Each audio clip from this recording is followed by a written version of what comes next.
ಕೊಡಗು ಜಿಲ್ಲೆಯಾದ್ಯಂತ ಕಳೆದ 2-3 ದಿನಗಳಿಂದ ಭಾರಿ ಪ್ರಮಾಣದಲ್ಲಿ ಮಳೆ ಆಗ್ತಿದೆ. ಸಹಜವಾಗಿ ಮಳೆ ಜಾಸ್ತಿ ಆದಾಗ ಮಳೆ ಸಂಬಂಧಿತ ಅನಾಹುತಗಳು, ಅವಘಡಗಳು ಕೂಡ ನಡೀತಾ ಇರುವಂಥದ್ದು.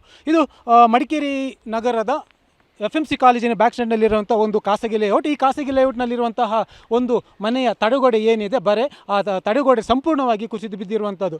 ಇದು ನಿವೃತ್ತ ASI ಆಗಿರುವಂತಹ ಬಿದ್ದಪ್ಪ ಎಂಬವರಿಗೆ ಸೇರಿದ ನಿರ್ಮಾಣ ಹಂತದ ಮನೆ. ಈ ಮನೆ ಈಗ ನಿರ್ಮಾಣ ಮಾಡ್ತಿದ್ದಾರೆ. ಇನ್ನೇನೊಂದು 2 ತಿಂಗಳಲ್ಲಿ ಮನೆ ಗೃಹ ಪ್ರವೇಶ ಕೂಡ ಒಂದು ಕಾರ್ಯಕ್ರಮ ಇಟ್ಕೊಂಡಿದ್ದಾರಂತೆ. ಆದರೆ ಇವತ್ತು ನಿನ್ನೆ ರಾತ್ರಿ ಸುರಿದಂತಹ ಭಾರಿ ಮಳೆಯಿಂದಾಗಿ ಇವತ್ತಿನ ಬೆಳಗಿನ ಜಾವ ಏನಾಗಿದೆ ಅಂತಂದರೆ ಈ ಮನೆಯ ಕೆಳಬದಿಯ ಮಣ್ಣು ನಿಧಾನಕ್ಕೆ ಕುಸಿಲಿಕ್ಕೆ ಆರಂಭವಾಗಿದೆ. ಈ ಸಂದರ್ಭದಲ್ಲಿ ಈ ಮನೆಯಲ್ಲಿ ಇದ್ದಂಥವರು ಒಂದಷ್ಟು ಜನ ಅದನ್ನು ವಿಡಿಯೋ ಕೂಡ ಮಾಡಿದ್ದಾರೆ. ಆ ವಿಡಿಯೋದಲ್ಲಿ ಕೂಡ ಇವರ ಮನೆ ಹಿಂಬದಿಯ ಈ ಪೋರ್ಟಿಕ್ ಅಥವಾ ಏನು ಎಕ್ಸ್ಟ್ರಾ ಒಂದು ಕಟ್ಕೊಂಡಿದ್ರು ಅದು ಎಲ್ಲವೂ ಕೂಡ ಈ ಬೃಹತ್ ತಡೆಗೋಡೆ ಸಮೇತ ಸಂಪೂರ್ಣವಾಗಿ ಕುಸಿದು ಬಿದ್ದಿದೆ. ಇನ್ನು ಈ ಬೃಹತ್ ತಡೆಗೋಡೆ ನೋಡಿ, ಇದು ಈ ಮನೆ ನಿರ್ಮಾಣದ ಸಮಯದಲ್ಲಿ ಕಟ್ಟಿರುವಂತಹ ತಡೆಗೋಡೆ ಸುಮಾರು 3-4 ಅಡಿಯಷ್ಟು ದಪ್ಪ ಇದೆ. ಇಷ್ಟೊಂದು ದಪ್ಪದಲ್ಲಿ ಅಂದರೆ ಇಷ್ಟೊಂದು ಗಟ್ಟಿಮುಟ್ಟಾಗಿ ಕಟ್ಟಿದರೂ ಕೂಡ ಈ ಮನೆಯ ಈ ಗೋಡೆಯನ್ನು, ಈ ಮನೆಯ ಬರೆಯನ್ನು ಕುಸಿಯೋದನ್ನು ಅದಕ್ಕೆ ತಡೀಲಿಕ್ಕೆ ಸಾಧ್ಯ ಆಗಿಲ್ಲ.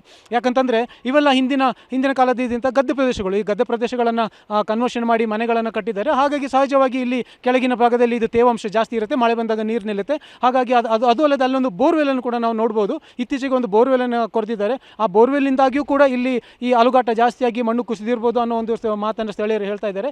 ಒಂದು ಏನಂತಂದರೆ ನಿನ್ನೆಯಿಂದ ಭಾರಿ ಮಳೆ ಇದೆ, ಮಳೆ ಜೊತೆ ಗಾಳಿ ಕೂಡ ಇದೆ. ಹಾಗಾಗಿ ಅಲ್ಲಿರುವಂಥ ಟಾರ್ಪಲ್ಗಳೆಲ್ಲೂ ಕೂಡ ಹರಿದು ಹೋಗಿರೋದನ್ನು ಕೂಡ ನಾವು ನೋಡ್ತಾ ಇದ್ದೇವೆ.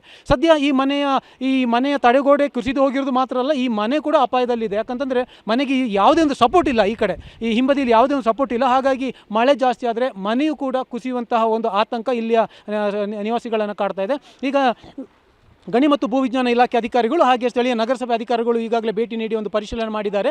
ಈ ಟಾರ್ಪಲ್ಗಳನ್ನು ಕಟ್ಟಿ ಮತ್ತಷ್ಟು ಅನಾಹುತಗಳು ಆಗದ ಹಾಗೆ ತಡೆಯುವ ಒಂದು ಪ್ರಯತ್ನವನ್ನು ಮಾಡಿದ್ದಾರೆ. ಆದರೆ ಮಳೆ ನಿಂತರಷ್ಟೇ ಈ ಅನಾಹುತ ಇಲ್ಲಿಗೆ ನಿಲ್ಲುತ್ತೆ, ಇಲ್ಲಾಂದರೆ ಮತ್ತಷ್ಟು ಅನಾಹುತ ಆಗುವ ಎಲ್ಲ ಸಾಧ್ಯತೆಗಳಿವೆ. ಕ್ಯಾಮರಾಮನ್ ನವೀನ್ ಜೊತೆ ಗೋಪಾಲ್ ಸೋಮಯ್ಯ, TV9 ಕೊಡಗು.